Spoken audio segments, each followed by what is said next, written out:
कुक्कुटपालनाविषयी आणि व्यवसायाबद्दल आपल्याला माहिती देणार आहेत. तर सर्वप्रथम डॉक्टर काकासाहेब खोसे, सहयोगी प्राध्यापक, कुक्कुटपालनशास्त्र विभाग, पशुवैद्यकीय विज्ञान महाविद्यालय, परभणी इथून आपल्याला मार्गदर्शन करणार आहे. तर मी त्यांना विनंती करते की त्यांनी आम्हाला मार्गदर्शन करावे. खोसे सर, प्लीज.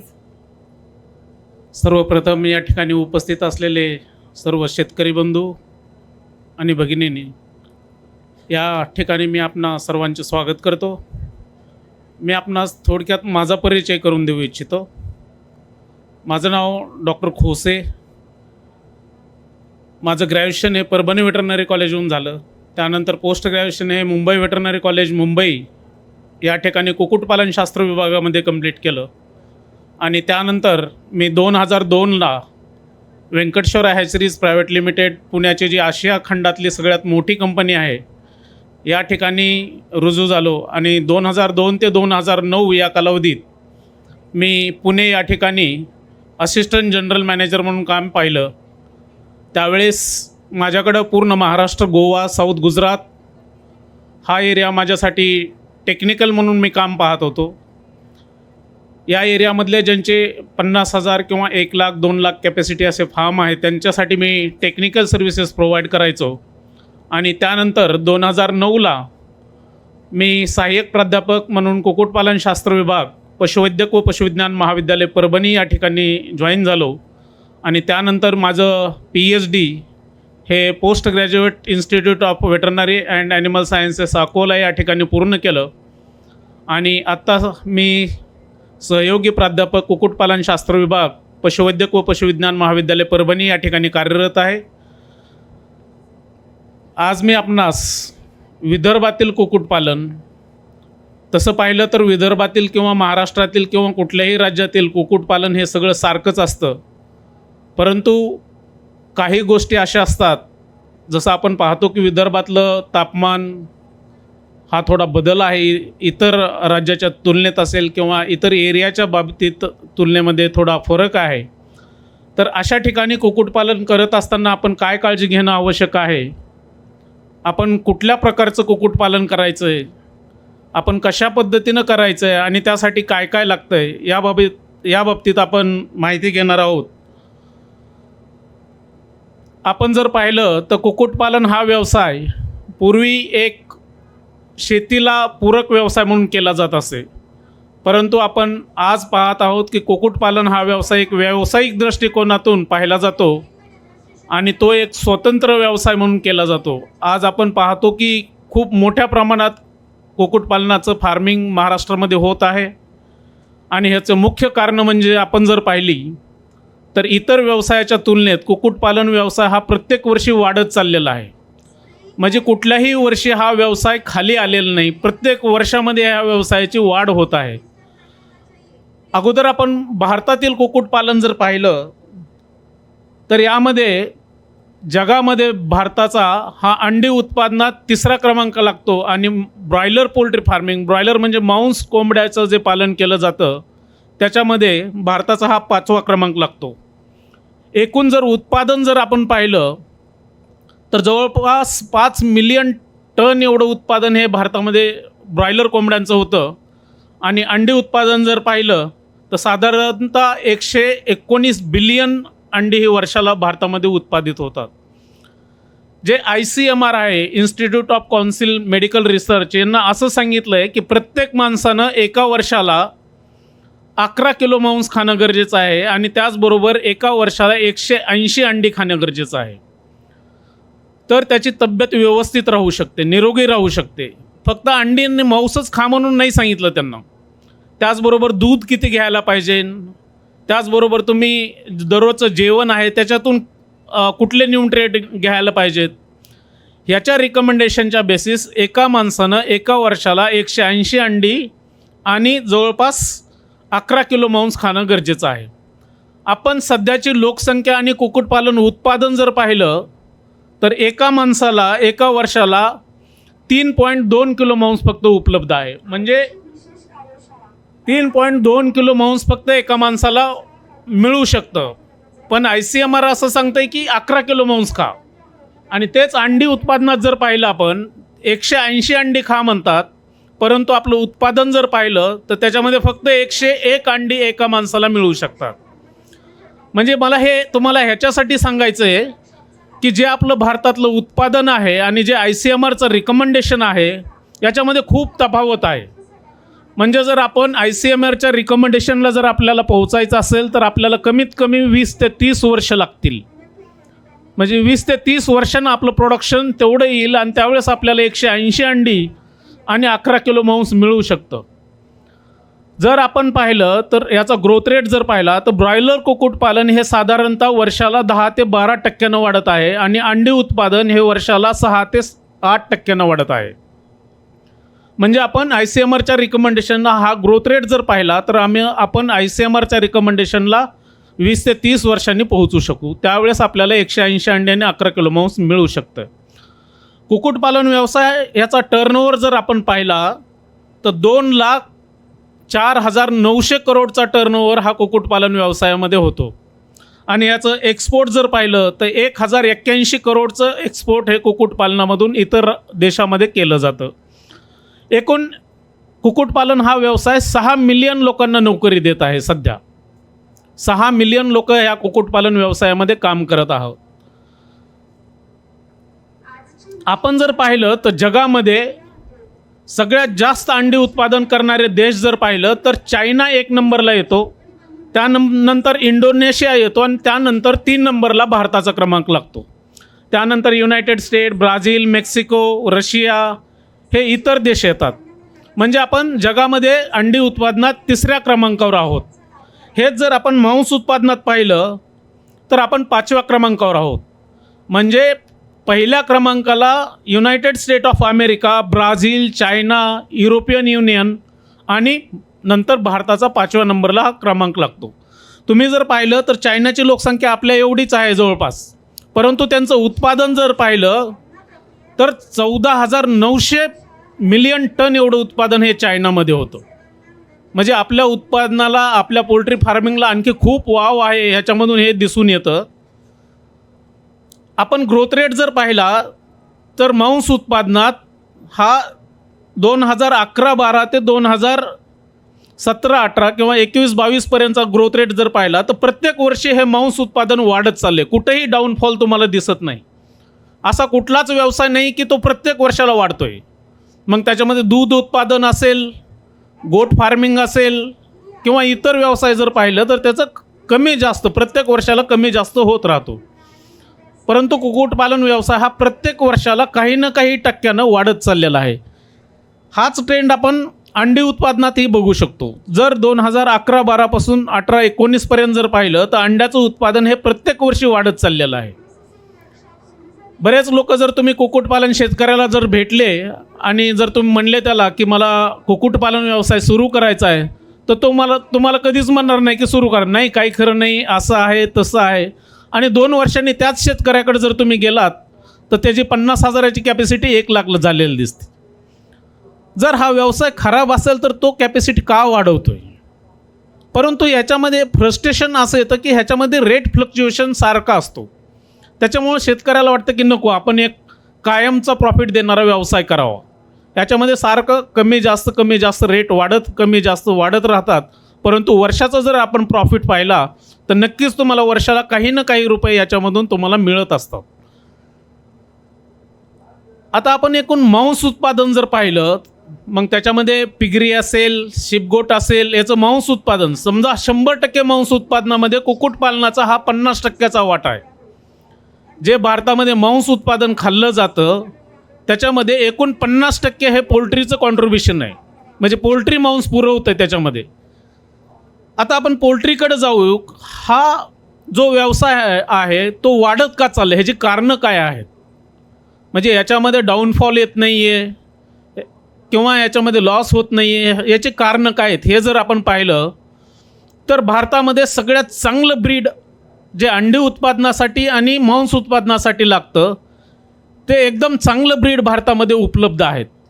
याच्या अगोदर आपण काय करायचो की US मधून आपण ब्रीड्स आणायचो पोल्ट्रीचे आणि त्याला इथं डेव्हलप करायचो. परंतु आपण US मधूनच आणलेले ब्रीड आहेत, पण त्यांना इंडियन क्लायमेटला चांगल्या पद्धतीनं कसं वाढवता येईल, ते आपल्या इथं कसे स्टेबल होतील, ते आपल्या इथं मॅक्झिमम प्रोडक्शन कसं देतील, ह्या दृष्टीनं ते ब्रीड्स तयार केलेले आहेत आपल्या भारतामध्ये. आणि ते ब्रीड्स एवढा चांगला परफॉर्मन्स देत आहेत. अंडी उत्पादनात जर पाहिलं तर तुम्ही BV300 असेल, बोवन्स असेल किंवा हायलाईन असेल, हे अंड्यावरचे स्ट्रेन आहेत. तर हे वर्षाला जवळपास 330 अंडी देतात. 330 तर आज पाहिलं तर 340पर्यंत गेलं आहे. आपण गावरान कोंबडी जर पाहिलं तर वर्षाला 60 ते 80 अंडी देते. ही कोंबडी वर्षाला तुम्हाला 330 ते 340 अंडी देते. ह्याचा फरक मी तुम्हाला पुढच्या स्लाईडमध्ये सांगणार आहे. आणि दुसरं म्हणजे इंटिग्रेशन म्हणजे कॉन्ट्रॅक्ट फार्मिंग. आपण फक्त शेड बांधायचं, ते शेड कंपनीला द्यायचं, कंपनी तुम्हाला, याच्याबद्दल मी नंतर तुम्हाला पुढच्या काही स्लाईडमध्ये बोलेल. आता आपण जर एकूण कुक्कुटपालनाचं पॉप्युलेशन जर पाहिलं तर याच्यामध्ये जवळपास जे कमर्शियल पोल्ट्री फार्मिंग जे केलं जातं, जे कोंबड्या शेडमध्ये वाढवल्या जातात, अंडी उत्पादन असेल किंवा मांस उत्पादन, याच्यामध्ये जवळपास 87% वाटा हा कमर्शियल पोल्ट्री फार्मिंगचा आहे. आणि बाकी आपण ज्याला बॅकयार्ड म्हणतो किंवा देशी पक्षी म्हणतो, ह्याचं कॉन्ट्रिब्युशन हे खूप कमी आहे. जवळपास 0.91% म्हणजे देशीचं जर पाहिलं तर 12% कॉन्ट्रिब्युशन हे देशी कोंबड्यांचं कॉन्ट्रिब्युशन हे आत्ता भारतामध्ये आहे. आता तुम्हाला प्रश्न पडला असेल की कुक्कुटपालनामध्ये कुठलं पोल्ट्री फार्मिंग आपण करणं गरजेचं आहे. आता याच्यामध्ये कुठल्या कुठल्या प्रकारचं कुक्कुटपालन केलं जातं हे मी तुम्हाला थोडक्यात सांगणार आहे. पहिलं म्हणजे परसबागेतील कुक्कुटपालन. तुम्ही पाहत असाल की आपले आजी आजोबा पूर्वी आपल्या घरी, प्रत्येकाच्या घरी 15 ते 20 कोंबड्या ठेवायचे आणि सकाळी त्या कोंबड्या सोडून द्यायच्या आणि गावामध्ये ते दिवसभर चरायच्या आणि परत संध्याकाळी झापाखाली ते दिवसभर जे काही अंडी उत्पादन असेल ते एक आपण त्यांना अंडी देण्यासाठी काही ठिकाणी आपण केलेलं असायचं, तिथं ते दुपारी यायच्या, अंडी द्यायच्या, परत चरायला जायच्या. म्हणजे आपल्याला कुठलाच खर्च नव्हता. फक्त त्या कोंबड्यांना सकाळी संध्याकाळी आल्यानंतर कोंडून ठेवणे, पाऊस हे आला तर त्यांना निवारा देणे, त्याला आपण बॅकयार्ड पोल्ट्री फार्मिंग म्हणतो. याच्यामध्ये आपण मॅक्झिमम 40-50 कोंबड्यापर्यंत जाऊ शकतो आपल्या घराच्या आजूबाजूला. परंतु ज्यावेळेस आपली संख्या वाढत जाते त्यावेळेस आपल्याला ते बॅकयार्डमध्ये करता येत नाही, कारण त्याला पुरेसं अन्न मिळत नाही. त्याच्यामुळे परसबागेमध्ये आपण गावरान कोंबड्या ठेवायचो. परंतु आज आपण पाहत आहोत की परसबागेमध्ये काही इम्प्रूव्ड व्हरायटीज आल्यात, गावरांपेक्षा थोडी वरची, दिसायला गावरांसारखीच. ह्याच्यामध्ये इम्प्रूव्ड व्हरायटीज आल्यात. तुम्ही नावं ऐकली असतील याची, गिरिराजा असेल, वनराजा असेल, ग्रामप्रिया असेल, कावेरी असेल. प्रत्येक एरियामध्ये वेगवेगळ्या कोंबड्या आहेत त्या, की त्या आपण परसबागेमध्ये सुद्धा त्यांना पाळू शकतो. म्हणजे परसबागेमध्ये आपण 2 प्रकारचं फार्मिंग करू शकतो. एक म्हणजे देशी कोंबड्या ठेवणे आणि दुसरं ज्या इम्प्रूव्ड व्हरायटीज आहेत, गिरिराजा, वनराजा, कावेरी, ह्यांना पण आपण परसबागेमध्ये पाळू शकतो. दुसरं आहे ब्रॉयलर पोल्ट्री फार्मिंग. ब्रॉयलर म्हणजे जे पक्षी मांस उत्पादनासाठी वाढवले जातात त्याला आपण ब्रॉयलर फार्मिंग म्हणतो. साधारणतः ब्रॉयलर पक्षी आपण 42 दिवसापर्यंत ठेवतो, 35 ते 42 दिवसापर्यंत ठेवतो. आणि ह्या पक्ष्यांचं वजन 42 दिवसामध्ये, पिल्लाचं जर वजन पाहिलं तर तुम्ही 40 ते 45 ग्राम पिल्लाचं वजन असतं. आणि 42 दिवसामध्ये ब्रॉयलर पक्ष्याचं वजन हे जवळपास 2.5 ते 2.8 किलोच्या दरम्यान जातं. म्हणजे एवढा फास्ट पक्षी हा वाढतो. 2.5 ते 2.8 किलो वजन तुम्हाला 42व्या दिवशी मिळतं. याच्यावर व्यवस्थित माहिती मी आणखी पुढच्या स्लाईडमध्ये सांगेन. दुसरं म्हणजे लेअर, कमर्शियल लेअर. ज्या पांढऱ्या कोंबड्या तुम्ही पिंजऱ्यामध्ये पाहिल्या असतील त्याला आपण लेअर फार्मिंग. लेअर म्हणजे ज्या कोंबड्या अंडी उत्पादनासाठी पाळल्या जातात त्याला आपण लेअर फार्मिंग म्हणतो. जसं मी सांगितलं की पांढऱ्या कोंबड्या यांचं उत्पादन जवळपास वर्षाला 330 ते 340 अंडी देतात, त्याला आपण लेअर, कमर्शियल लेअर फार्मिंग म्हणतो. ते पण आपण करू शकतो. चौथं आहे ब्रीडर. ब्रीडर म्हणजे ह्या ब्रॉयलरचे आई वडील, त्यांच्या अंड्यापासून आपण ब्रॉयलर तयार करू शकतो किंवा त्यांच्या अंड्यापासून आपण लेअरचे पक्षी तयार करू शकतो. याच्यामध्ये 2 प्रकार आहेत ब्रीडरमध्ये. एक ब्रॉयलर ब्रीडर म्हणजे ब्रॉयलर पक्ष्यांचे आईवडील, त्याच्यापासून ब्रॉयलर पिल्लंच निघतील. आणि एक आहे लेअर ब्रीडर, त्याच्या अंड्यापासून फक्त अंड्यावरचेच पक्षी तयार होतील, त्याला आपण ब्रीडर फार्मिंग म्हणतो. त्यानंतर तुम्ही पाहिलं असेल की विदर्भामध्ये प्रामुख्यानं कॉकरेल फार्मिंग खूप मोठ्या प्रमाणात केलं जातं. कॉकरेल फार्मिंग म्हणजे काय? आपण पाहिलं की हे लेयर्स जे असतात, ज्या अंडी उत्पादनासाठी वापरल्या जातात, त्याच्यामध्ये कुठल्याही प्रकारचा नर पक्षी ठेवला जात नाही. फक्त मादी पक्षी अंडी उत्पादनासाठी दिले जातात. तुम्ही म्हणाल की नर पक्षी नाही तर कोंबडी अंडी कसं देते? अंडी उत्पादनासाठी कुठल्याही नर पक्ष्याची आवश्यकता नसते. त्याच्यामुळं मादीच पक्षी आपण अंडी उत्पादनासाठी पाळतो आणि त्याच्यापासून जे अंडी मिळतात त्याला आपण व्हेजिटेरियन एग्ज म्हणतो. व्हेजिटेरियन एग्ज का म्हणतो त्याला? की त्याच्यापासून कुठलंही पिल्लू तयार होत नाही, कारण ते फर्टाईल एग नसतात. मग हे लेअर पक्षामधले जे नर पक्षी असतात, पहिले हॅचरीवाले काय करायचे, ह्यांना मारून टाकायचे नर पक्ष्यांना. फक्त अंड्यावरच्या मादी पक्ष्यांना हे विकून टाकायचे आणि हे कोण नेत नसायचं म्हणून त्यांना मारून टाकायचे खड्ड्यामध्ये. परंतु आत्ता बरेचसे शेतकरी, कारण ते पिल्ला तुम्ही पाहिले असतील गावामध्ये पांढरे पक्षी 2-4 रुपयाला विकत मिळतात. त्या पक्ष्यांना आपण 15-16 आठवड्यापर्यंत वाढवतो आणि त्यांची मांस उत्पादनासाठी विक्री करतो. त्याला आपण कॉकरेल फार्मिंग म्हणतो. विदर्भामध्ये खूप मोठ्या प्रमाणात कॉकरेल फार्मिंग केलं जातं. त्यानंतर शेवटचं म्हणजे इतर पक्षी पालन. आता इतर पक्षी पालनमध्ये तुम्ही डक फार्मिंग म्हणजे बदक फार्मिंग असेल, त्यानंतर जापानीज क्वेल म्हणजे आपण त्याला लाहवी किंवा बटेर म्हणतो, त्याचं फार्मिंग असेल, किंवा टर्की असेल किंवा गिनी फाऊल असेल, असं वेगवेगळ्या प्रकारचं फार्मिंग आपण करू शकतो. आता याच्यामध्ये जर तुम्हाला कुठलं फार्मिंग करायचं हे जर बघितलं, तुम्ही देशी फार्मिंगसुद्धा करू शकता. देशी पक्ष्यांचं कुक्कुटपालन पूर्ण बंदिस्तमध्ये किंवा अर्धबंदिस्तमध्ये. आता याच्यामधलं एकूण खर्च जर पाहिला, आपण परसबागेमध्ये साधारणतः आपल्या 5-10 हजारापासून सुरुवात करू शकतो. ब्रॉयलर कुक्कुटपालन जर करायचं असेल, ते तुम्हाला असं साध्या पद्धतीनं जमणार नाही. त्याला तुम्हाला चांगल्या प्रकारचं शेड बांधावं लागेल, चांगल्या प्रकारचं खाद्य द्यावं लागेल. 1000 पक्षाला साधारणतः बांधकामासहित आणि पाळण्यासहित 4 ते 5 लाख रुपये लागतात. 1000 पक्षाला म्हणजे साधारणतः 200 ते 250 रुपये हे बांधकामासाठी लागतात, बांधकामाने त्याचं साहित्य घेण्यासाठी, आणि 2 ते 2.5 लाख रुपये हे तुम्हाला पक्षी पाळण्यासाठी लागतात, खाद्य आणि पिल्लं विकत घेण्यासाठी. म्हणजे 1000 पक्षाला साधारणतः 4 ते 5 लाखाचा खर्च हा ब्रॉयलर पोल्ट्री फार्मिंगमध्ये आहे. त्यानंतर आहे लेअर फार्मिंग. लेअर फार्मिंग कमीत कमी तुम्हाला 5 हजारापासून सुरू करावं लागतं. 5 ते 10 हजार कॅपॅसिटीचं जर शेड चालू केलं तर ते तुम्हाला परवडतं. कारण आपण पाहतो की जे गावामध्ये किंवा मार्केटमध्ये अंडी मिळतात, त्यांचे 1-1, 2-2 लाखाचे फार्म असतात. त्याच्यामुळे आपण कमी कॅपॅसिटीपासून जर चालू केलं तर आपला अंड्यावरचा खर्च हा वाढत जातो. त्याच्यामुळे 5 ते 10 हजाराचं जर आपण फार्मिंग चालू केलं तर आपण स्वतःची फीड मिल तयार करू शकतो. पूर्ण फीड आपल्या फीडमध्ये तयार करून पक्ष्यांना देऊ शकतो. त्यामुळे तुमचा खाद्यावरचा खर्च हा कमी होतो आणि त्यामुळे अंडी उत्पादनाचा सुद्धा खर्च कमी होतो. ह्याचा खर्च जर पाहिला तर 5 ते 10 हजाराचा साधारणतः 40 ते 50 लाखापर्यंत खर्च हा 5 ते 10 हजार पक्षी तुम्हाला पाळण्यासाठी लेअर फार्मिंगचा येतो. ब्रीडर हे मोठे मोठे लोक करतात. ब्रीडरचा खर्च आणखी खूप जास्त आहे. 350 ते 400 रुपयाला एक पिल्लू आहे. फक्त पिल्लाची किंमत 350 ते 400 रुपये. त्याच्यामुळे ब्रीडरचा खर्च, ब्रीडर आला की मग हॅचरी टाकावं लागते तुम्हाला. हे म्हणजे 1-2 कोटीच्या पुढचाच सगळे इश्यू आहे. त्यानंतर तुम्ही कॉकरेल फार्मिंग हे कमीत कमी 3-4 लाखापासून सुरू करू शकता. 2-3 लाखापासून सुद्धा कॉकरेल फार्मिंग चालू करू शकता. 500 पिल्लाचं जरी चालू करू शकता. इतर पक्षी पालनामध्ये बटेर पालन तुम्हाला चांगल्या प्रकारे करता येईल. म्हणजे त्याला काही खूप चांगलं कन्स्ट्रक्शन लागतं असं नाही. कमीत कमी पैशामध्ये तुम्ही बटेर पालनसुद्धा करू शकता. आता ह्याच्यामध्ये फरक काय आहे हे जर बघितलं आपण, जसं मी सांगितलं की तुम्हाला गावरान कोंबड्या. आता ह्याच्यात फरक काय? गावरान कोंबड्या, सुधारित कोंबड्या, ब्रॉयलर आणि लेअर.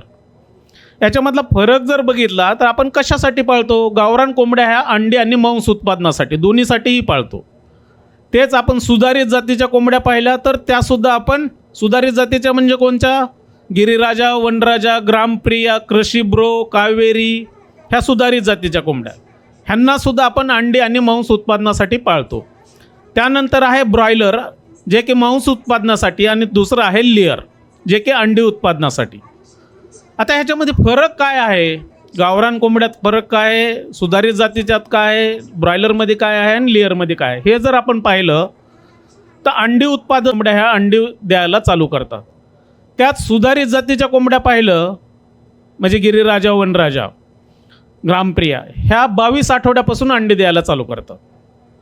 ब्रॉयलर अंडी उत्पादनासाठी आपण वापरत नाही. आणि लेअर जर बघितलं तर 18 आठवड्यापासून लेअरच्या कोंबड्याचं अंडी उत्पादन चालू होतं. म्हणजे गावरान कोण जसं जसं तुम्ही पुढं जाल तसं तसं अंडी देण्याचा जो कालावधी आहे हा कमी होत गेला. गावरान कोंबडी 25 आठवड्याला तर लेअरची पक्षी 18 आठवड्यालाच अंडी द्यायला चालू करते. आता याचं अंडी उत्पादन जर आपण पाहिलं तर गावरान कोंबडी ही वर्षाला 60 ते 80 अंडे देते.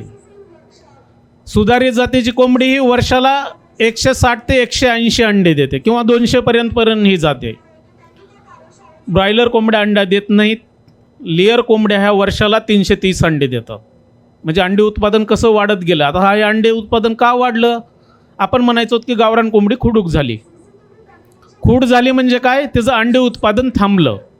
काही 10-15 अंडी 15-20 अंडी दिल्यानंतर त्याचा एक पॉज येतो आणि त्यानंतर ती कोंबडी 1 महिना अंडं देत नाही आणि पुन्हा अंडी उत्पादन चालू होतं. म्हणजे हा खुडूकपणा कमी केला आणि त्याचं अंडी उत्पादन वाढवलेलं आहे. आता यामध्ये अंड्याचं वजन जर पाहिलं तर गावरान कोंबड्याच्या अंड्याचं वजन हे 40 ग्राम असतं, सुधारित जातीच्या कोंबड्याचं 55 ग्राम आणि ज्या कमर्शियल लेअर आहेत त्यांचंसुद्धा 55 ग्राम. आता अंडी उबवणी कुठल्या कोंबड्या करतात, ह्या गावरान कोंबड्या करतात. अंडी उबवणी सगळ्यात चांगलं गावरान कोंबड्या करतात कारण त्याच्यामध्ये खूडपणा असतं. ज्यावेळेस कोंबडी खूड होती त्यावेळेस तिला आपण अंड्यावर बसवतो. जर कोंबडी अंडं देत असेल तर ते अंड्यावर बसत नाही. त्याच्यामुळं गावरान कोंबड्या ह्या अंड्यातून पिल्लं उबवण्यासाठी सगळ्यात चांगल्या आहेत. म्हणजे एका कोंबडीखाली साधारणतः आपण 15 ते 20 अंडी ठेवतो आणि 21 दिवसानंतर त्याच्यातून पिल्लं निघायला सुरुवात होते. सुधारित जातीच्या तेवढ्या चांगल्या प्रकारे अंडे उबवणी करत नाहीत. कमर्शियल लेअर तर करतच नाही. आता याच्यामधला वजनाचा जर फरक पाहिला आपण, आता आपण अंडी उत्पादनाचा फरक पाहिला, काय फरक आहे सगळ्यात, तोच आपण वजनामध्ये जर फरक पाहिला. जर गावरान कोंबड्या आपण 100 दिवस फार्ममध्ये पाळल्या, त्याला चांगल्या प्रकारचं खाद्य दिलं तर त्याचं वजन 1 किलो ते 1200 ग्रामपर्यंत येतं. गावरान कोंबड्याचं वजन हे 100 दिवसात 1 किलो ते 1200 ग्राम येतं. तेच आपण सुधारित जातीच्या कोंबड्या पाहिल्या तर 60 ते 70 दिवसामध्ये ह्या कोंबड्या तुम्हाला 1.5 किलोच्या आसपास वजन देतात. 60 ते 70 दिवस म्हणजे 100च्या खाली 60 ते 70वर आलो आपण आणि ते पण 1.5 किलो वजन आलं. तेच ब्रॉयलर कोंबड्यामध्ये जर पाहिलं तर 42 दिवसामध्ये 2.5 ते 2.8 किलो वजन तुम्हाला ब्रॉयलर कोंबड्यात मिळतं. आता ह्याचं खाद्य खाण्याचं प्रमाणसुद्धा जर बघितलं तर 1 किलो वजनासाठी गावरान कोंबडी 3 किलो खाद्य खाते. त्याला आपण FCR म्हणतो. FCR हा 3चा झाला, खाद्य भागिले वजन, म्हणजे 3चा FCR झाला. म्हणजे 1 किलो वजनासाठी 3 किलो खाद्य खाते. तेच जर तुम्ही सुधारित जातीच्या कोंबड्या पाहिलं तर 1.5 किलो वजनासाठी साधारणतः 3 किलो खातात, म्हणजे 2चा FCR आला. तेच ब्रॉयलर जर बघितलं तर 4 किलोमध्ये 2.8 किलो वजन येतं, म्हणजे 1.5 ते 6चा FCR हा ब्रॉयलरमध्ये असतो. म्हणजे कमी खाद्य खाऊन जास्त वजन देणे त्याला आपण FCR म्हणतो, फीड कन्व्हर्जन रेशो म्हणतो आपण. तो सगळ्यात कमी हा ब्रॉयलरमध्ये आहे कारण कमी खाद्यामध्ये जास्त वजन देतात.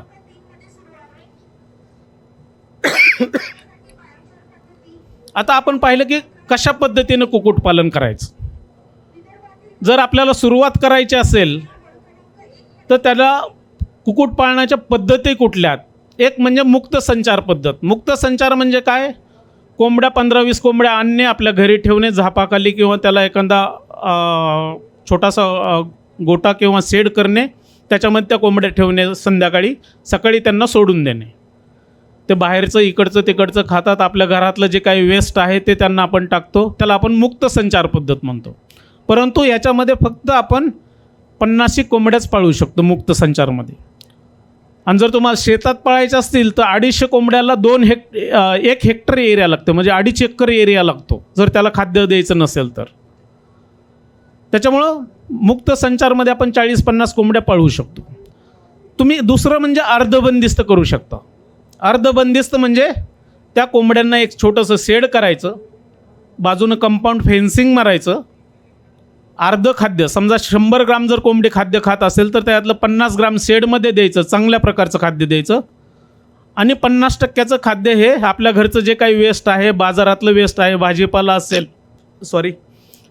असेल किंवा दुसरं काही असेल, ते आपण बाहेरचा जो एरिया आहे त्या झाडाखाली तुम्हाला कोंबड्या दिसतात त्या एरियामध्ये बाकीचं खाद्य टाकून द्यायचं. त्याला आपण अर्धबंदिस्त म्हणतो. तिसरं आहे पूर्ण बंदिस्त. ज्यावेळेस तुमची कॅपॅसिटी 1000-2000च्या वर जाते त्यावेळेस तुम्हाला अर्धबंदिस्त पण परवडत नाही. कारण ह्याच्यामध्ये काय होतं, कोंबड्या फिरत राहतात. फिरल्यामुळं काय होतं की त्यांना खाद्य जास्त लागतं. त्यांची जे आपण दिलेलं खाद्य आहे त्यांच्या फिरण्यामध्ये जातं.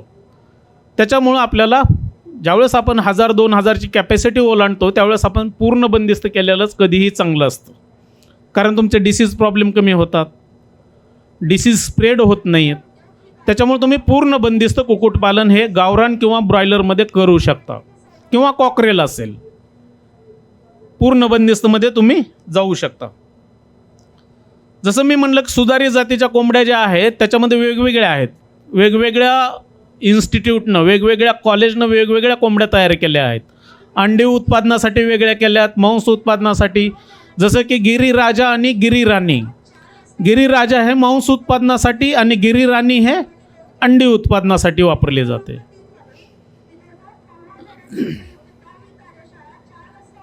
आता समजा तुम्ही ठरवलं की मला ब्रॉयलर कुक्कुट फार्मिंग करायचं आहे. ब्रॉयलर कुक्कुट फार्मिंग करताना तुम्हाला 2 पर्याय आहेत. एक म्हणजे ओपन फार्मिंग, ज्याला आपण ओपन फार्मिंग म्हणजे काय, त्याच्यामध्ये आपण पूर्ण मालक आपण असू, 100% मालक आपण असू. बांधकामाचा खर्च आपण करणार, पिल्लं आपण विकत घेणार, खाद्य आपण विकत घेणार आणि जो रेट आहे त्याप्रमाणे आपण विकणार. सगळा मालक आपण असणार. त्याला आपण ओपन फार्मिंग म्हणतो. आणि दुसरं आहे कॉन्ट्रॅक्ट फार्मिंग. कॉन्ट्रॅक्ट फार्मिंग म्हणजे काय, याच्यामध्ये कंपनी आणि शेतकरी ह्या दोघांमध्ये एकामेकामध्ये 100 रुपयाच्या बॉन्ड पेपरवर कॉन्ट्रॅक्ट होतं. त्याच्यामध्ये कंपनी तुम्हाला काय करते, शेतकऱ्यांना काय करायचं आहे की स्वतःचं शेडचं बांधकाम करायचं आहे, सगळं साहित्य विकत घ्यायचं आहे, सगळे कर्टन्स, पडदे, खाद्याची भांडी, पाण्याची भांडी, ब्रूडर्स, हे सगळं विकत घ्यायचं आहे आणि तो फार्म कंपनीला द्यायचा आहे. मग कंपनी काय करते, कंपनी तुम्हाला खाद्य देते, पिल्लं देते, सगळे औषधं देते, मेडिसिन देते, वॅक्सिन देते, तुम्हाला एक डॉक्टर देते, दररोज येऊन जर काय काही झाली तर तो डॉक्टर येणार, पाहणार, त्याचं पोस्टमॉर्टम करणार, त्याचे ट्रीटमेंट देणार. आणि हे सगळे पक्षी वाढल्यानंतर कंपनी विकून टाकणार. त्याच्यात तुमचा काहीही अधिकार नाही. मग याच्यामध्ये शेतकऱ्याला काय मिळतं हे जर बघितलं आपण, तर शेतकऱ्याला कंपनी 1 किलो मागं 7 रुपये त्याला मोबदला देते. म्हणजे जर आपले 1000 पक्षी असेल तर 2500 किलो वजन झालं, 2500 गुणिले 7 रुपये याचा चेक कंपनी तुम्हाला देते. त्याच्यामध्ये शेतकऱ्याला लाईट बिल भरायचं आहे, त्याचा जो लिटर मटेरियल, जो भुसा असतो खाली टाकायचा, गादी, त्याचा खर्च शेतकऱ्याला करायचा आणि लेबरचा खर्च करायचा. बाकी कुठलाही खर्च शेतकऱ्याला करायचा नाही. म्हणजे शेतकऱ्याचं जवळपास 50% भांडवलही वाचतं आहे. जसं मी सांगितलं की 1000 पक्षाला 2 ते 2.5 लाख रुपये बांधकामासाठी आणि 2 ते 2.5 लाख रुपये पक्षी पाळण्यासाठी लागतात. म्हणजे तुमचा पक्षी पाळण्याचा 50% खर्च हा कमी झाला. म्हणजे तुम्ही मोठं शेड बांधून कंपनीला 11 महिन्याच्या रेंटवर देऊ शकता. हे कॉन्ट्रॅक्ट 11 महिन्याचं असतं. तुम्हाला वाटलं की ही कंपनी चांगली नाही आहे, आपल्याला बदलायची आहे, तर तुम्ही 11 महिन्यानंतर दुसऱ्या कंपनीबरोबर कॉन्ट्रॅक्ट करून तुम्ही ते कॉन्ट्रॅक्ट तोडू शकता. असे 2 प्रकारचं फार्मिंग तुम्ही ब्रॉयलरमध्ये करू शकता.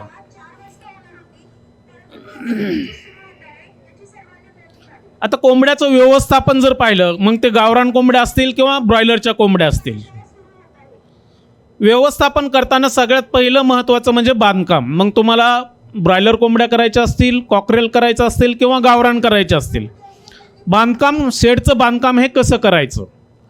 सगळ्यात महत्त्वाचं आहे की आपण प्लॅनिंग करायचं की आपल्याकडे किती रुपये आहेत. नाही तर आपल्याकडे 1 लाख रुपयांना आपण 10,000चा फार्म बांधायला निघालो. अगोदर आपल्याला माहिती आहे की आपल्याला किती रुपये ह्या कुक्कुटपालन व्यवसायामध्ये इन्व्हेस्ट करायचे आणि त्यानुसार तुम्ही प्लॅनिंग करायचं. सगळ्यात महत्त्वाचं म्हणजे जागा निवडताना काय काळजी घ्यायची आहे, जागा निवडताना ती गावाच्या बाजूला नसून आहे, कमीत कमी 2-3 किलोमीटर गावापासून दूर असावी. MIDC एरिया जवळ नसावा. एखादा नदी किंवा नाला एकदम जवळ नसावा. त्यानंतर तिथं पाणी उपलब्ध असावं, रोड उपलब्ध असावेत आणि लाईट उपलब्ध असावीत. आणि तिथं दलदलीचा एरिया नसावा. मग तुम्ही डोंगरामध्ये सुद्धा फार्म बांधू शकता. म्हणजे दलदलीचा एरिया नसावा, म्हणजे पावसाळ्यामध्ये तिथं आपल्याला पक्षी नेह आणता यावेत, फीडची गाडी यावी, पक्षी विकायचे असले तिथून गाडी जावी. म्हणजे रोड फॅसिलिटी तुम्हाला त्या ठिकाणी असणं आवश्यक आहे.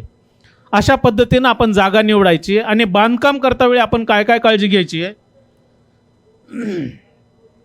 बांधकाम करताना जर पाहिलं तर हे एक शेड आहे. ब्रॉयलर पक्षी असतील, देशी पक्षी असतील किंवा गावरान पक्षी असतील.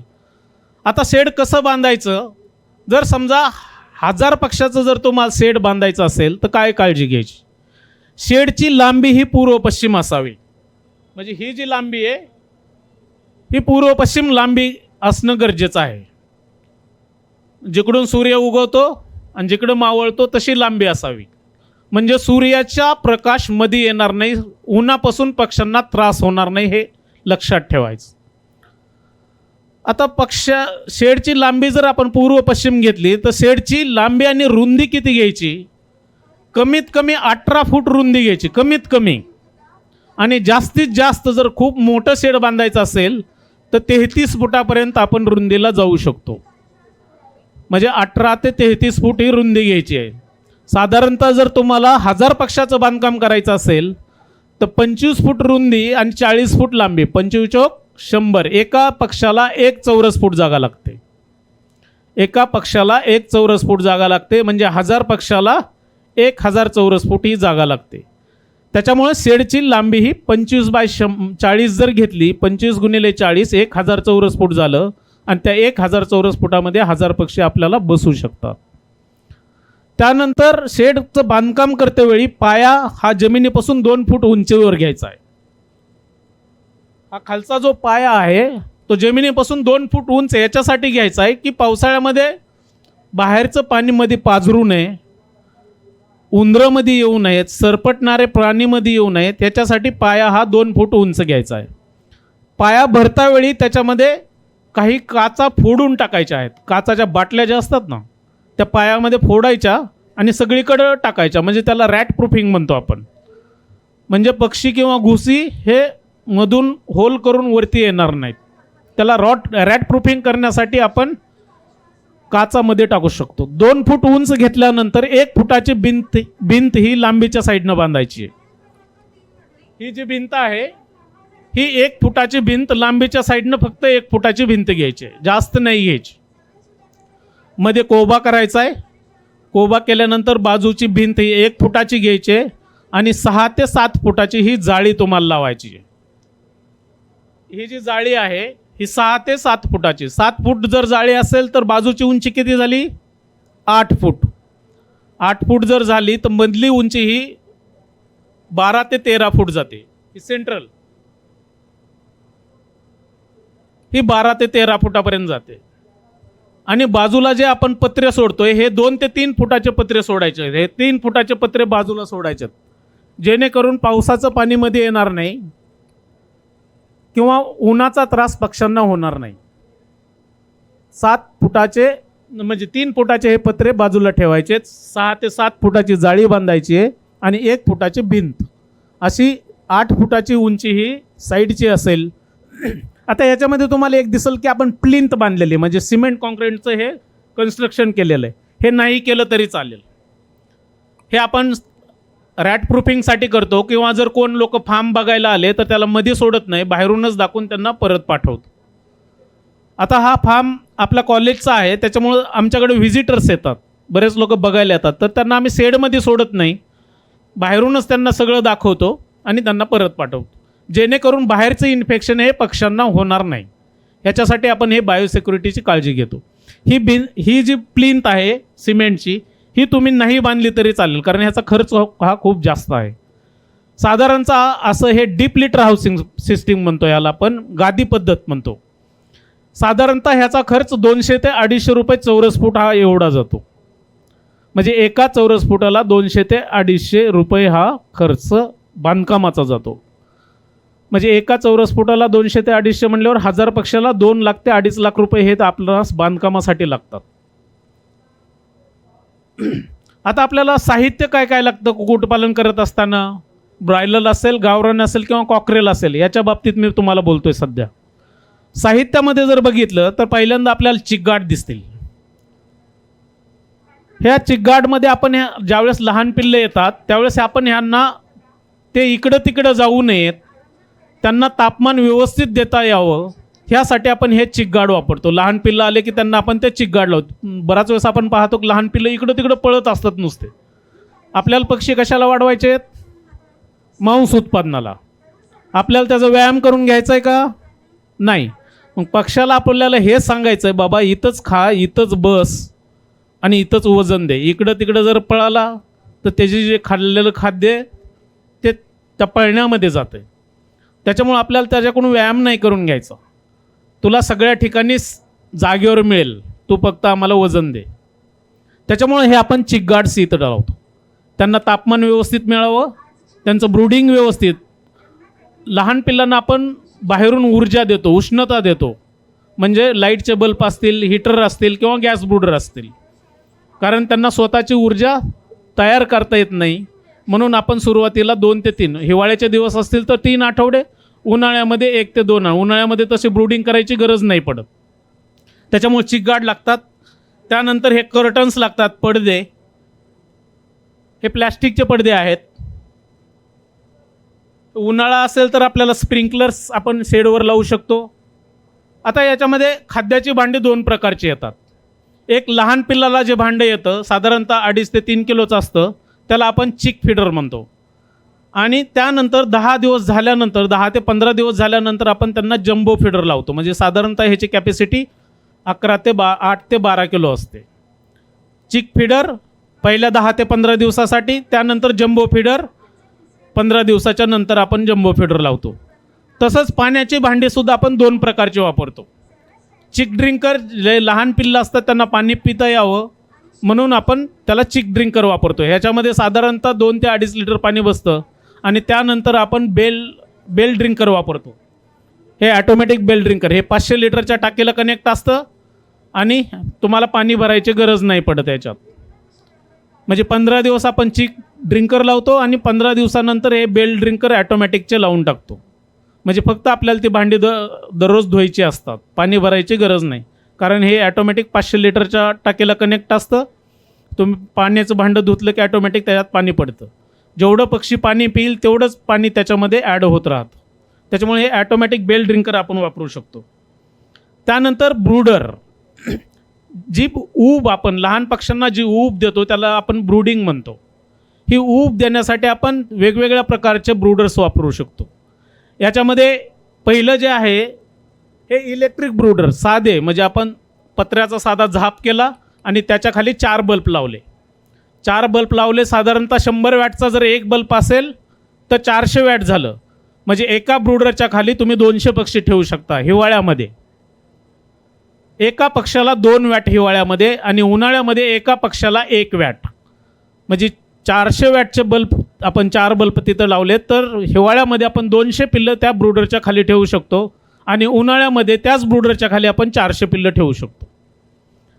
आता त्याला ऊब द्यायची म्हणजे एवढी ऊब द्यायची असं नाही. ब्रूडिंग तुमचं चांगलं आहे का नाही हे कसं बघायचं? तुम्ही जो एरिया दिला आहे त्या एरियामध्ये पक्षी कसे विखुरलेले आहेत.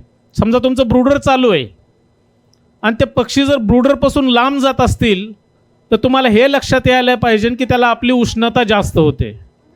जर ते पक्षी त्या ब्रूडरच्या खाली येत असतील तर त्यांना थंडी वाजते, हे लक्षात ठेवायचं. जर आपण दिलेल्या जागेमध्ये सगळ्या ठिकाणी सगळे पक्षी व्यवस्थित विखुरलेले असतील तर आपलं ब्रूडिंग चांगलं आहे, हे लक्षात ठेवायचं. नाहीतर डॉक्टर खोसेने सांगितलं की त्याला उष्णता द्यावं लागते, तुम्ही एवढी उष्णता द्याल की ते मरून जातील त्या उष्णतेनं. त्याच्यामुळे त्यांची ब्रूडिंग चांगली का नाही हे आपण पाहून ठरवायचं आहे. कुणी सांगितलं की 95 डिग्री फॅरनहाईट द्या, 95 डिग्री बरोबर आहे, पण त्या पक्ष्यांची अवस्था कशी हे बघणं महत्त्वाचं आहे. त्याच्यामुळे ब्रूडिंग देतावेळी हे लक्षात ठेवणं गरजेचं आहे. आता जसं मी सांगितलं की हे इलेक्ट्रिक ब्रूडर आपण वापरू शकतो. जर आपल्या इथं चांगली लाईट असेल, 24 तास लाईट राहत असेल, तर इलेक्ट्रिक ब्रूडर वापरू शकतो.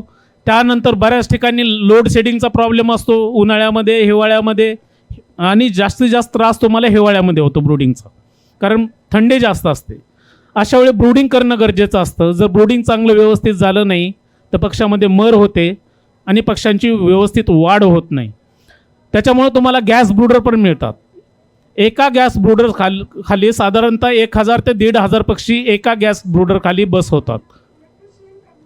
हे गॅस ब्रूडर आहे, गॅस सिलेंडरच्या टाकीला कनेक्ट केलं जातं आणि त्याच्यातून आपण त्यांना उष्णता देतो. त्याचबरोबर इलेक्ट्रिक कॉईल हीटर पण मिळतात. हे साधारणतः एक इलेक्ट्रिक कॉईल हीटर 1000 ते 1500 पक्ष्यांना बस होतं.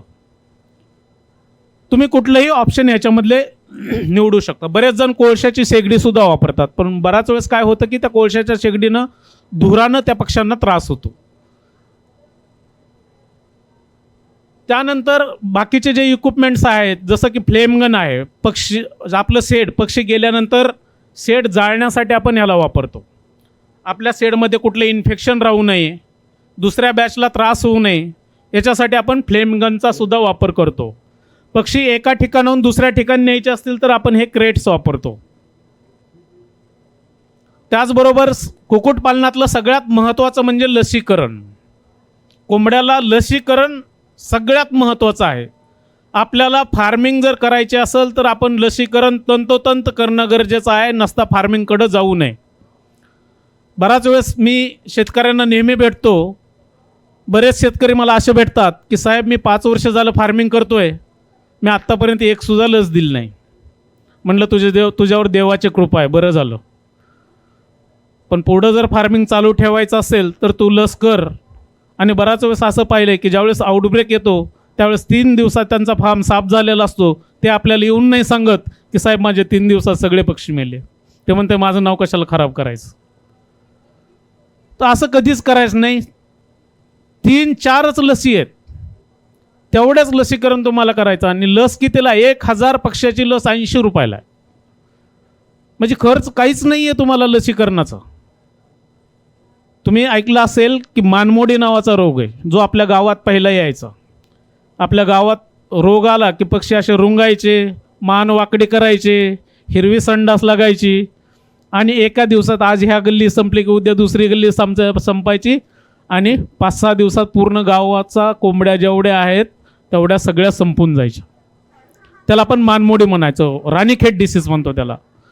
त्या रोगाचं लसीकरण तर आपल्याला 100% सर्वांनी करायचं आहे.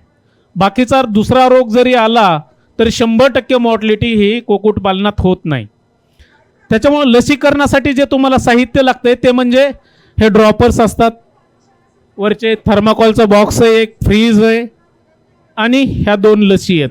लसीमध्ये ज्यावेळेस तुम्ही लस मागता त्यावेळेस मेडिकलवाला तुम्हाला 2 लसी देतो. एक मोठी बॉटल देतो आणि एक छोटी बॉटल देतो. या छोट्या बॉटलमध्ये लस असते आणि याच्यामध्ये पाणी असतं. लसीकरण कसं करायचं हे मी तुम्हाला नंतर सांगतो. हे फक्त साहित्य काय काय लागतं प्रत्येक ठिकाणी हे आहे. जसं मी सांगितलं की शेडची उभारणी करताना काय काळजी घेणं गरजेचं आहे हे मी तुम्हाला याच्या अगोदर सांगितलेलं आहे.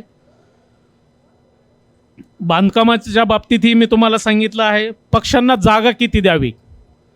पक्ष्यांना जागा ज्यावेळेस ब्रॉयलर पिल्लं असतात किंवा गावरांची पिल्लं आपण विकत घेतो त्यावेळेस पहिल्या आठवड्यात 0.3 चौरस फूट जागा द्यायची. आपण 1000 पक्षी जर आणले असले तर पहिल्या आठवड्यात 300 स्क्वेअर फूट जागा आपल्याला द्यायची. एका पक्षाला 0.3 म्हणजे 1000ला 300 स्क्वेअर फूट. पूर्ण 1000 चौरस फूट जागा पक्ष्यांना द्यायची नाही पहिल्या आठवड्यात. त्यानंतर दुसऱ्या आठवड्यात 0.4 चौरस फूट, तिसऱ्या आठवड्यात नंतर 0.5 चौरस फूट, आणि 3 आठवड्या झाल्यानंतर आपण 1 चौरस फुटाची जागा ही पक्ष्यांना द्यायची आहे. पिल्लं आल्या आल्या 1000 चौरस फूट जागा पिल्लांना द्यायची नाही आहे. हळूहळू जागा वाढवत जायची. जसे पक्षी मोठे होतील तशी तशी ती जागा वाढवत जायची आहे. आपण 2 प्रकारचं फार्मिंग करू शकतो. मग ते ब्रॉयलर असेल किंवा गावरान असेल, त्याला 2 प्रकारच्या पद्धती आहेत. एक म्हणजे ऑल इन ऑल आउट, म्हणजे एकाच वयोगटाचे पक्षी आपल्या फार्मवर घेणे आणि त्यांना विकून टाकणे.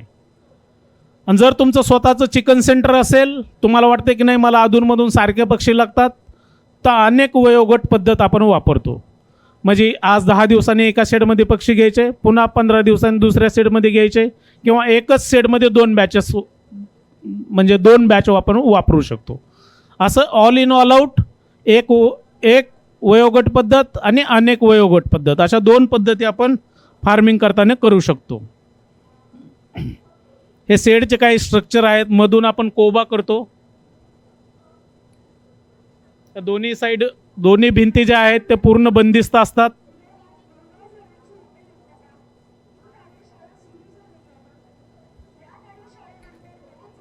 आता व्यवस्थापनामध्ये आपण ज्यावेळेस पिल्लं येतात, आपण शेडचं पूर्ण निर्जंतुकीकरण करून घेतलंय, चुना मारून घेतला आहे. आता व्यवस्थापन करताना काय काळजी घ्यायची आहे? आपण सुरुवातीला चिकगार्ड लावलेला आहे, त्याने एक ब्रूडर लावलेला आहे, चुना मारून घेतलेला आहे पूर्ण शेडला. शेडचे कर्टन्स पूर्ण बंद केलेले आहेत आणि क्लिनिंग, डिसइन्फेक्शन आणि फ्युमिगेशन झाल्यानंतर ज्यावेळेस पिल्लं येतात त्यावेळेस चिकगार्ड लावून घेतो, मध्ये सेंटरला ब्रूडर लावतो आणि त्यानंतर त्याच्यामध्ये लिटर मटेरियल टाकतो. लिटर मटेरियल म्हणजे आपण भुसा टाकतो. यामध्ये भुसा वेगवेगळ्या प्रकारचा भुसा आपण वापरू शकतो. साळीचा भुसा असेल, लाकडाचा भुसा असेल, गव्हाचा भुसा असेल. आपण खाली 3 ते 4 इंचाचा थर भुशाचा देतो आणि त्याच्यावर आपण पहिल्या आठवड्यात जे पहिल्या दिवसाचे पिल्ले येतात त्याच्यावर आपण पेपर अंतरतो.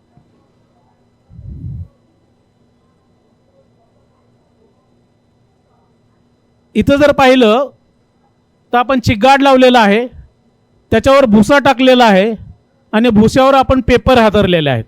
बराच वेळेस काय होतं की लहान पिल्लांना कुठलं खाद्य हे लक्षात येत नाही, त्याच्यामुळे पिल्लं भुसा खातात.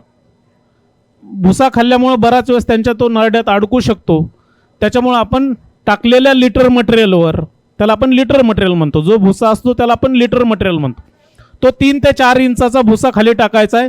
त्याच्यावर पेपर हातरायचे आणि त्याच्यावर खाद्य आणि पाण्याची भांडी ठेवायचे आणि वरचं ब्रूडर चालू करायचं आहे.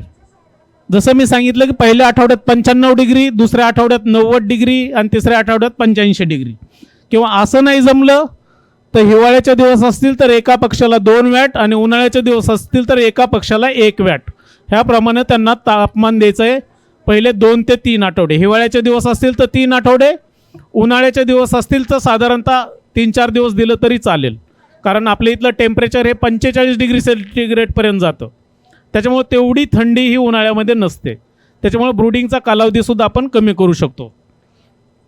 आता तुम्ही इथं पाहिलं असेल की त्यांचं ब्रूडिंग चालू आहे, परंतु दिलेल्या जागेमध्ये सगळे पक्षी व्यवस्थित विखुरलेले आहेत. म्हणजे आपण आपलं ब्रूडिंग चांगले हे लक्षात ठेवायचं.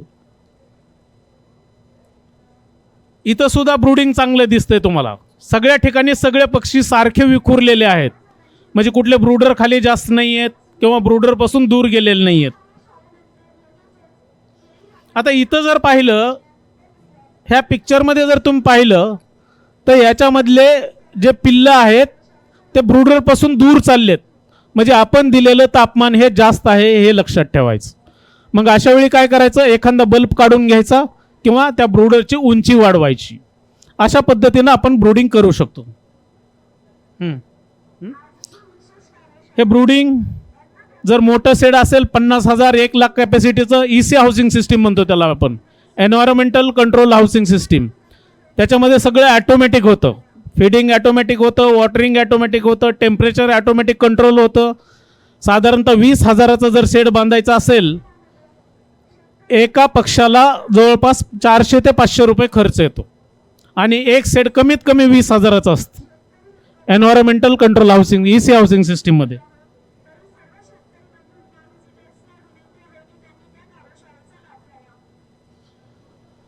आता शेडमध्ये बल्ब जो आहे तो साधारणतः लाईट देण्यासाठी, आता हा आपण ब्रूडिंग करण्यासाठी पाहिलं, पण शेडमध्ये लाईट राहण्यासाठी, पक्ष्यांना पाणी पिता यावं, खाद्य खाता यावं यासाठी 60 वॅटचा बल्ब 200 चौरस फुटासाठी आपण वापरतो. आता आपण जाणार आहोत खाद्याची भांडी किती लावावीत आणि पाण्याची भांडी किती लावावीत. साधारणतः एक खाद्याचं भांडं हे 40 ते 50 पक्ष्यांना आपण एक खाद्याचं भांडं देतो आणि 60 ते 70 पक्ष्यांना एक पाण्याचं भांडं ठेवायचं. म्हणजे 1000 पिल्लं जर असतील तर 20 भांडी खाद्याची आणि 15 भांडी ही पाण्याची आपल्याला अल्टरनेट लावायची आहेत. एक खाद्याचं एक पाण्याचं किंवा 2 खाद्याचं एक पाण्याचं, म्हणजे सगळ्या जाग्यात ती भांडी सारखी असावीत. म्हणजे पक्ष्याला तिथंच पाणी पिता यावं आणि तिथंच खाद्य खाता यावं. त्या पक्ष्यानं इकडं तिकडं जास्त फिरू नये, याच्यासाठी आपण ही खाद्य आणि पाण्याची भांडी लावतो. याच्यामध्ये निपल ड्रिंकिंग सिस्टीम सुद्धा आपण करतो. जसं हे निपल ड्रिंकिंग सिस्टीम आहे, ह्याच्यामध्ये पक्षी त्या निपलला टोच मारतो, तेवढंच पाणी त्याच्यातून पडतं. म्हणजे तुम्हाला पाणी भरायची गरज नाही, काही नाही, किंवा पाण्यातून कुठलंही इन्फेक्शन होत नाही. अशा वेळी आपण जर आपली कॅपॅसिटी मोठी असेल, 20-25 हजाराचा जर आपल्याला एक सिंगल सेट बांधायचा असेल तर आपण ॲटोमायझेशनकडे जाऊ शकतो. खाद्यसुद्धा असे खाद्याची भांडी जर लावली तर ॲटोमॅटिक जस्ट मोटर चालू केली की सगळ्या पक्ष्यांना खाद्य मिळून जातं.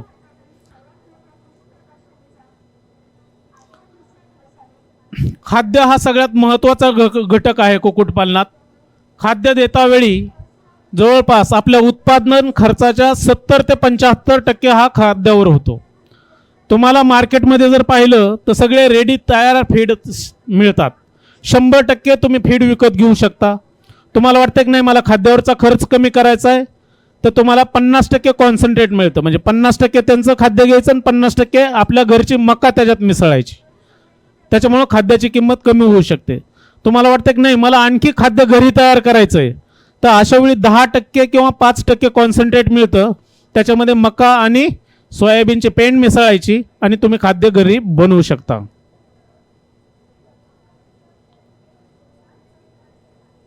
लसीकरणामध्ये जर पाहिलं तर ह्या लसी देणं गरजेचं आहे. समजा ब्रॉयलर फार्म असेल किंवा गावरांचा फार्म असेल, हे लसीकरणाचं शेड्यूल आहे.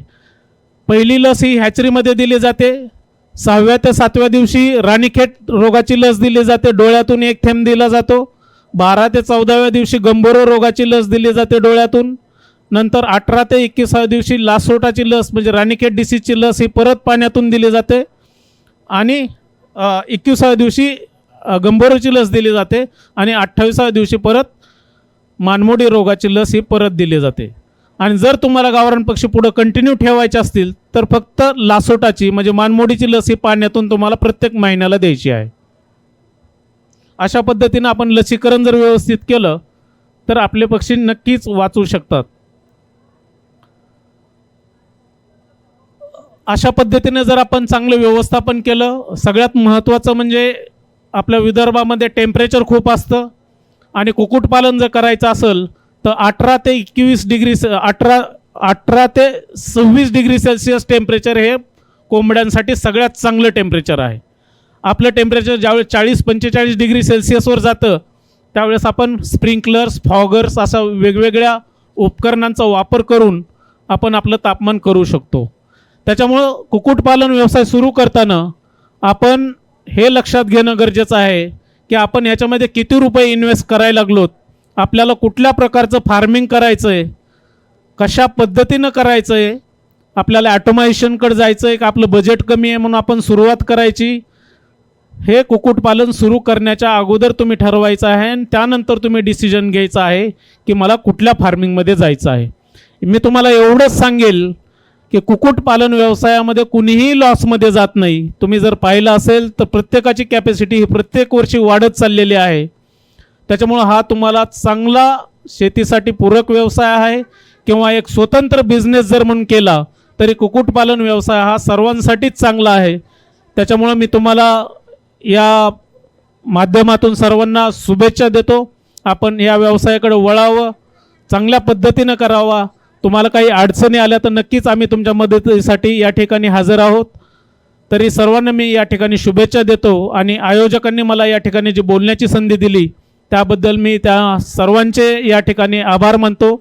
आपणही चांगल्या पद्धतीने ऐकून घेतलं त्याबद्दलही आपले धन्यवाद आणि मी या ठिकाणी थांबतो. धन्यवाद. चारा जो म्हणता आपण काकरेल पीस आहे सर आपल्याकडे. त्याच्यासाठी सर तो पाण्यामध्ये जो आपण ॲझोला म्हणून जे सर येतो तो सर त्याच्या सभाडे थोडा बहुत काही सर माहिती मिळेल तर. एक मिनिट थोडं सांगू शकताय, मी ऐकलं नाही. सर तो जो ॲझोला म्हणून येतो सर, जो ओके ओके ओके. आणि तुमच्याकडे फार्म कुठला आहे? फार्म सर आपल्याकडे काकरेला आहे. कॉकरेल आहे. हो. आता याच्यामध्ये कसं आहे, ब्रॉयलर पक्षामध्ये आपण ॲझोला किंवा बाकीचं काहीच मिसळू शकत नाही. जे तयार खाद्य असतं त्याच्यामध्ये मी जसं सांगितलं की 100% खाद्य आपण वापरू शकतो विकत घेऊन. त्यामध्ये तुम्हाला 2 पर्याय म्हणजे 50% कॉन्सन्ट्रेट आणि 5 ते 10% कॉन्सन्ट्रेटचा वापर करून आपण खाद्य बनवू शकतो.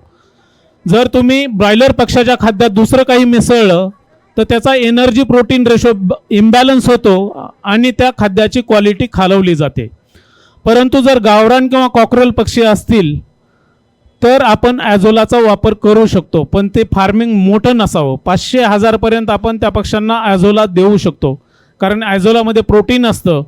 बराच वेळेस काय होतं, आपण जास्त ॲझोला दिल्यामुळं त्याच्यामध्ये बराच वेळेस फंगस येऊ शकतं किंवा मॉइश्चर वाढल्यामुळं आपण ते जर खाद्यात मिक्स केलं आणि ते खाद्य 3-4 दिवस राहिलं तर त्याच्यामध्ये फंगस डेव्हलप होतं आणि फंगस डेव्हलप झाल्यामुळं त्या पक्षामध्ये टॉक्सिसिटीमुळं, विषबाधेमुळं मॉर्टलिटी होऊ शकते. त्याच्यामुळं गावरान पक्षी किंवा कॉकरेल पक्षी आपल्याकडे 500-1000 असतील तर आपण ॲझोला देऊ शकतो. परंतु माझं सरळ असं म्हणणं आहे की आपण प्रोटीन एनर्जी रेशो बॅलन्स न करता आपण 100% चांगल्या प्रतीचं जर खाद्य दिलं तर तुम्हाला कुठलाही घटक त्याच्यामध्ये मिसळायची गरज नाही.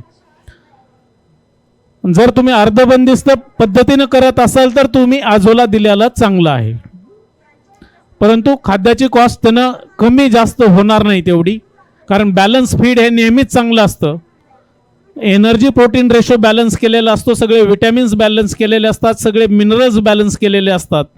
त्याच्यामुळे फीड फॉर्म्युलेशन करतावेळी जर ॲझोला त्याच्यामध्ये मिक्स करायचं हे जर ठरवलं, म्हणजे फीड फॉर्म्युलेशन तयार करताना जर तुम्ही ठरवलं तर मला ह्याच्यामध्ये ॲझोला 5% मिक्स करायचा आहे, त्यावेळेस आपण फीड फॉर्म्युलेशन करताना प्रोटीन एनर्जी रेशो त्याच्यामधून बॅलन्स करून आपण ॲझोला वापरू शकतो. ठीक आहे सर एक धन्यवाद. सर एक आम्ही चिकन प्रेमी आहे. ओके. पण ते काही लोक असं म्हणतात की बॉयलरला इंजेक्शन दिल्यानंतर ते लवकर ग्रोथ होतं वगैरे, असं त्याचा काही आपल्याला काही शरीरावर परिणाम होतो का असं काही? ओके, सर्वप्रथम मी कदम सर तुम्ही उत्तर द्याल का? देऊ. जसं मी सांगितलं की लोक खूप गैरसमज पसरवत आहेत आणि याच्यामध्ये आपल्या भारतातील लोकांचाच नाही पण बाहेर इंटरनॅशनलचा सुद्धा बराच इंटरफेअर होतो की भारतातलं पोल्ट्री फार्मिंग हे खालवलं जावं, त्यांना आपल्याकडून इम्पोर्ट करून घ्यावं. त्याच्यामुळे ह्याच्यामध्ये बऱ्याच एजन्सी अशा आहेत की काहीतरी ते अफवा पसरून जातात. ब्रॉयलर कोंबड्यांची जात जी आहे, जसं मी तुम्हाला सांगितलं की वेंकॉब आहे, रॉस आहे, लोमन आहे, अशा वेगवेगळ्या स्ट्रेन आहेत भारतामध्ये. ते अशा पद्धतीनं तयार केलेले आहेत की त्यांची वाढच तेवढी फास्ट आहे. आता जर मी तुम्हाला म्हणलं जर्सी गाय तुमचं 40 लिटर दूध का देते, तुम्ही काहीतरी इंजेक्शन देता म्हणून, देतो का आपण? काहीच देत नाही, कारण तिच्यामध्ये जेनेटिकली मॉडिफिकेशन केलेलं आहे, त्याची तेवढी ताकद वाढवलेली आहे. त्याच्यामुळं ब्रॉयलर कोंबड्याला आपण फक्त खाद्य चांगल्या प्रतीचं बनवून देतो, त्यामुळे त्यांची वाढ चांगल्या पद्धतीने होते. आपण कुठलेही अँटीबायोटिक सुद्धा वापरत नाहीत. जर कुठला डिसीज प्रॉब्लेम आला तर फक्त अँटीबायोटिक आपण 3 दिवस देतो. बरेच लोक सांगतात की स्टेरॉइड दिल्यामुळे ब्रॉयलर पक्षाची वाढ ही फास्ट होते. स्टेरॉइडची किंमत एवढी आहे आणि एका पक्षाला जर टोचून द्यायचं म्हणलं तर 10-10 हजाराचे फार्म आहेत. हे शक्य होईल का? 1 लाख कॅपॅसिटीचा एक फार्म आहे. 1 लाख पक्षाला एक पक्षी स्टेरॉइड द्यायचं म्हणलं तर शक्य होईल का? नाही. त्याच्यामुळं कुठल्याही ब्रॉयलर पक्षामध्ये आपण कुठलंही स्टेरॉइड देत नाहीत आणि कुठलाही असा हानिकारक घटक त्या खाद्यामध्ये मिसळत नाहीत. त्याच्यामुळे जे चिकन खाणारे आहेत त्यांना त्याचा त्रास होईल. त्याच्यामुळे हे डोक्यातून काढून टाका की ब्रॉयलर कोंबड्यांना स्टेरॉइड दिल्यामुळे त्यांची वाढ फास्ट होते. मी सांगतो तुम्हाला 10 कोंबड्या घ्या घरी, त्यांना फक्त चांगल्या प्रतीचं खाद्य द्या, त्यांचं वजन 2.5 किलो नाही आलं तर माझ्याकडे या आणि तुम्ही सांगा की त्याला काय स्टेरॉइड दिले आहेत. त्या पक्षाची जात तशी डेव्हलप केलेली आहे, त्याच्यामुळे कुठलंही स्टेरॉइड पक्ष्यांना दिलं जात नाही. याच्या बाबतीतले गैरसमज आहेत हे सगळे आणि हे कोणी पसरू नयेत आणि हे ज्यांना माहीत नसेल त्यांना सांगावेत. जसं मी सांगितलं की अंडे व्हेजिटेरियन आहेत, हे सगळ्यांनी खावेत. सगळ्यात चांगलं प्रोटीन जर असेल तर ते अंड्याचं आहे, जे की कसलीही भेळ मिसळ नाही, 100% चांगलं, 95% सगळे त्याच्यातले न्यूट्रिएंट आपल्यामध्ये युटिलाइज होतात, जे की आईचं दूध पहिल्या क्रमांकावर आहे. आईचं दूध फक्त 98% पचन होतं मुलाला, आणि अंड हे 95% पचन होतं, आणि डाळ ही 60% पचन होते. त्याच्यामुळे सगळ्यात बेस्ट हे अंडे आणि मांस आहे. धन्यवाद. धन्यवाद खोसे सर. खूपच अशी सोप्या पद्धतीने आपल्याला कुक्कुटपालन कसं केलं पाहिजे याबद्दल, अंडे व्हेजिटेरियन कसे आहेत त्याबद्दल आम्हाला सांगितलं. 24 वर्षाचा त्यांचा दांडगा अनुभव आहे. यानंतर मी डॉक्टर कदम सर, प्राध्यापक, नागपूर पशुवैद्यकीय महाविद्यालय नागपूर यांना मी आमंत्रित करते स्टेजवर. त्यांचाही अनुभव खूप मोठा आहे. Sir please. नमस्कार, गुड मॉर्निंग, जय भीम, राम राम. सगळ्यांना विनंती आहे, सगळ्यांनी एकदा टाळ्या वाजवा जोरात जरा खोसे सरांसाठी. टाळ्या एवढ्यासाठी म्हणलं की जे झोपलेले आहेत ते जागे होतात. मागचे दोन्ही हाताने टाळ्या वाजवलं म्हणजे मोबाईल बाजूला ठेवते माणूस आणि त्यानिमित्ताने आवाज येतो. जास्त वेळ घेणार नाही, कारण ऑलरेडी खोसे सरांनी अत्यंत विस्तृतपणे आणि खूप छान पद्धतीनं तुम्हाला सगळं टेक्निकल माहिती दिलेली आहे. त्यामुळं मी टेक्निकल काहीही बोलणार नाही आहे. मला फक्त एवढं विचारायचं आहे की याच्यामध्ये किती असे आहेत जे कुक्कुट पालक आहेत, स्वतःचा कुक्कुट व्यवसाय असणारे किती लोक आहेत? 1 2 3 4. बरं, आता या अर्थी जेवढी मंडळी आलेली आहे म्हणजे नक्कीच यांना स्वतःचा कुक्कुट व्यवसाय टाकायचा आहे की कुक्कुटपालन बिझनेस करायचा आहे. लक्षात घ्या, कुक्कुटपालन करण्यासाठी सगळ्यात मोठी अडचण काय असेल कोण सांगू शकते का मला ऑडियन्समधनं? सगळ्यात मोठी, जाऊ द्या कुक्कुटपालन नाही, कुठलाही व्यवसाय करताना सगळ्यात मोठी अडचण कुठली येते?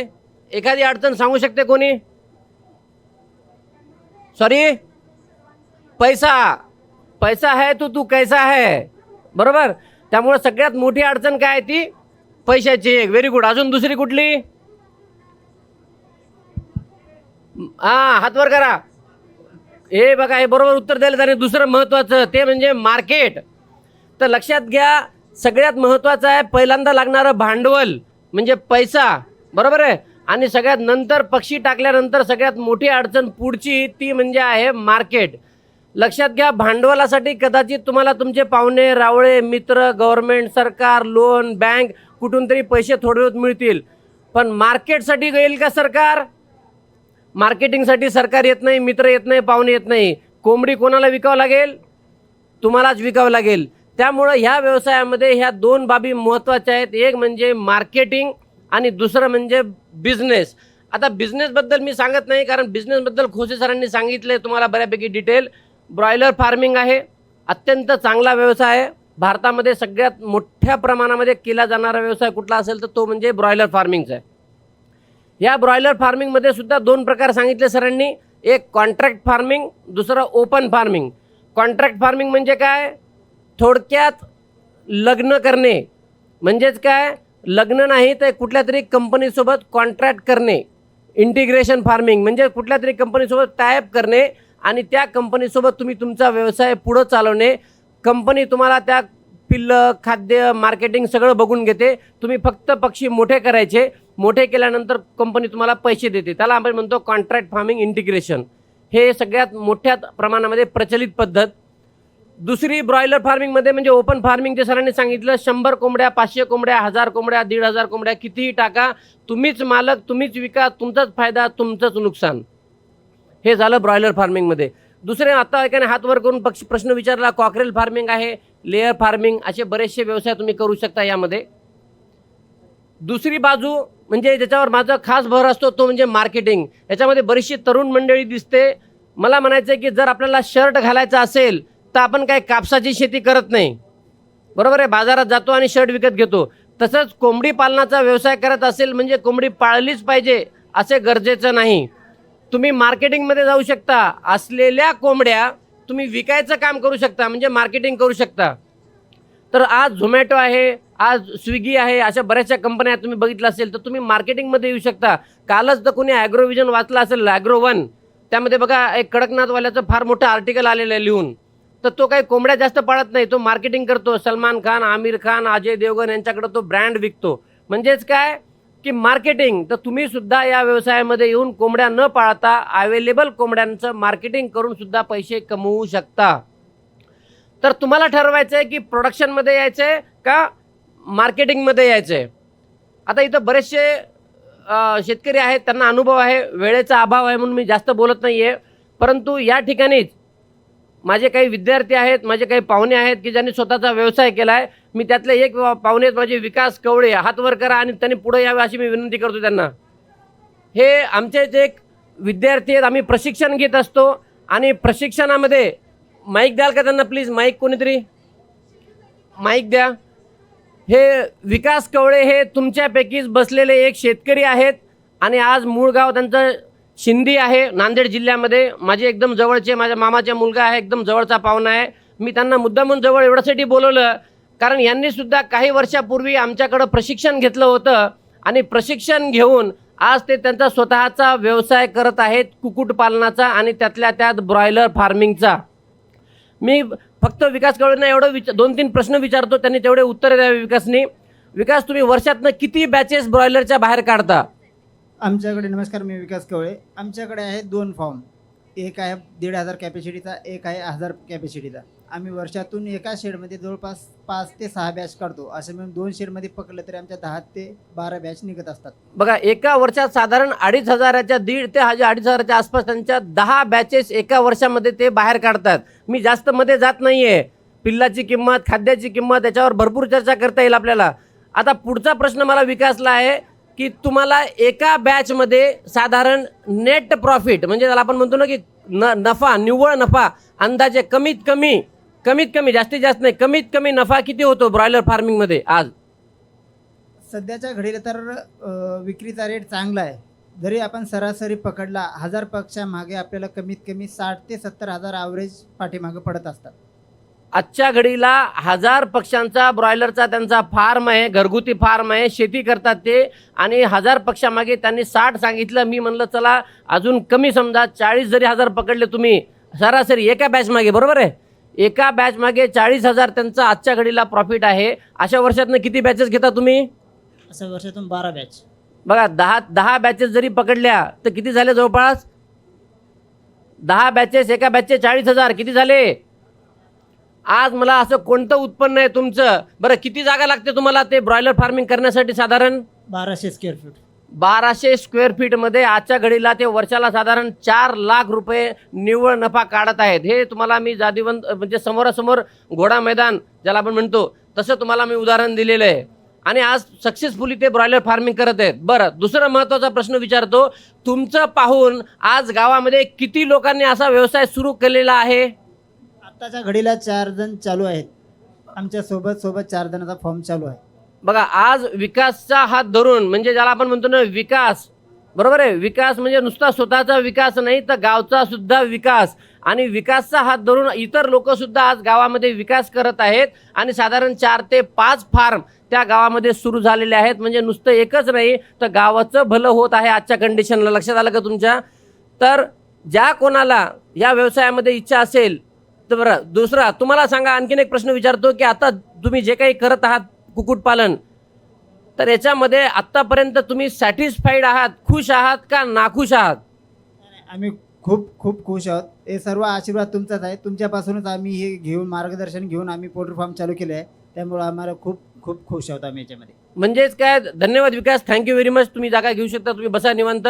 आणि तुमचा मोबाईल नंबर सांगू शकता का जरा विकास? फोनवर मोबाईल नंबर ज्याला इच्छा आहे त्याने मोबाईल नंबर लिहून घेऊ शकतात विकासचा.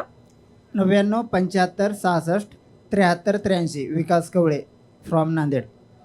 परत सांगा हळू. 99 75 66 73 83.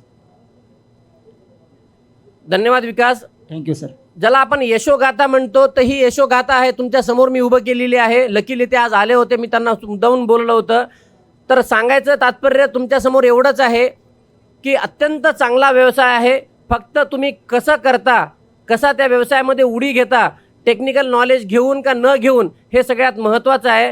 त्यामुळं कुठलाही व्यवसाय करा, मी कुक्कुटपालन म्हणत नाही, इतर कुठलाही व्यवसाय जर तुम्ही करत असाल तर त्या व्यवसायाची आधी पूर्ण माहिती घ्या, त्याचं पूर्ण ज्ञान घ्या, प्रशिक्षण घ्या आणि मगच त्या व्यवसायामध्ये या, अशी माझी तुम्हाला कळकळीची विनंती आहे. आणि नशिबाने आपल्या इथे नागपूरमध्ये अगदी फुटाळाचा तलाव, सगळ्यांना माहिती आहे फुटाळाचा तलाव, बस त्या फुटाळाच्या तलावाला अगदी लागून बाजूला आमचं कुक्कुटपालन प्रशिक्षण केंद्र आहे. फुटाळाच्या तलावाच्या अगदी बाजू लागून कुक्कुटपालन प्रशिक्षण केंद्र आहे. तुम्ही जर पोल्ट्री ट्रेनिंग सेंटर नागपूर एवढं जरी गुगलमध्ये टाकलं, पोल्ट्री ट्रेनिंग सेंटर नागपूर, तर डायरेक्ट ते तुम्हाला फुटाळ्यापाशी घेऊन येते. तुम्ही त्या ठिकाणी येऊन हे प्रशिक्षण घेऊ शकता आणि हे शासकीय प्रशिक्षण आहे. या प्रशिक्षणाची तुम्हाला शासकीय फीस द्यावी लागेल. फक्त 5 दिवसाचं हे प्रशिक्षण आहे, सकाळी 10 ते संध्याकाळी 5. आणि पुढचं प्रशिक्षण आम्ही 16 तारखेला नियोजित केलेलं आहे, 16 डिसेंबरला. त्यामुळं ज्यांना कोणाला किंवा तुमच्या पाहुण्यांना ज्यांची इच्छा आहे कुक्कुटपालन व्यवसायामध्ये येण्याची किंवा कुक्कुटपालन व्यवसाय समजून घेण्याची, त्यांनी या ट्रेनिंगचं प्रशिक्षणाचा लाभ घ्यावा माझी तुम्हाला विनंती आहे. आणि येणाऱ्या काळात निश्चित तुमच्यासारख्या तरुण मंडळींनी अजून या व्यवसायामध्ये उडी घ्यावी. आमच्यासारख्यांची साथ तुमच्यासोबत नेहमीच आहे. सबका विकास आणि सबका विकास असं माझं म्हणणं आहे. आणि त्यामुळे परत एकदा आज या ठिकाणी तुम्ही सगळे आलात त्याबद्दल मी तुमचे मनपूर्वक धन्यवाद देतो. माझं नाव आहे डॉक्टर मुकुंद कदम. मी प्राध्यापक आहे नागपूर पशुवैद्यक महाविद्यालयामध्ये. माझाही नंबर तुम्हाला हवा असेल तर लिहून घ्या तुम्ही. परत एकदा नंबर सांगतो मी, 5 टाइम 8 5 वेळा 8 5 time 8 36374 5 time 8 36374. Doctor Mukund Kadam. तुम्ही कधीही मला फोन करू शकता.